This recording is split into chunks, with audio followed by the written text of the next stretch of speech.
আসসালামু আলাইকুম সুপ্রিয় দর্শক, সকলকে আন্তরিক শুভেচ্ছা জানিয়ে আজকের প্রোগ্রামটি শুরু করছি। সমস্যার সমাধানের মালিক আল্লাহ, মানুষ উসিলা মাত্র। আল্লাহ পাক রাব্বুল আলামিন মানুষের মাঝে সমস্যা দিয়েছেন, তার সাথে সমস্যার সমাধানও রেখে দিয়েছেন।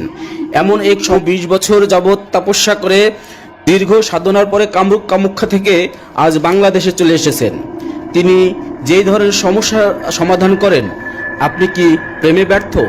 স্বামী স্ত্রীর মধ্যে কলহ? আপনার স্ত্রীকে কি আপন করতে চান? আপনার স্ত্রী কি চলে গেছে? আপনি কি নিঃসন্তান? আপনার সন্তান কি কথা শুনে না? আপনার স্বামীকে কি বশ করতে চান? স্ত্রীকে কি বশ করতে চান? আপনার সংসারে কি পরকীয়া নিয়ে সমস্যায় ভুগছেন? জিনভূতের আচরে ভুগছেন? বিদেশে যেতে বাধা ভুগছেন? গোপন রোগে ভুগছেন? দীর্ঘদিন যাবত রোগ শোকে ভুগছেন? ডাক্তার কি আপনার কোনো রোগ সারাতে পারছে না? ছেলে মেয়ে কি আপনার কথা শোনে না? জায়গা জমি নিয়ে ভুগছেন?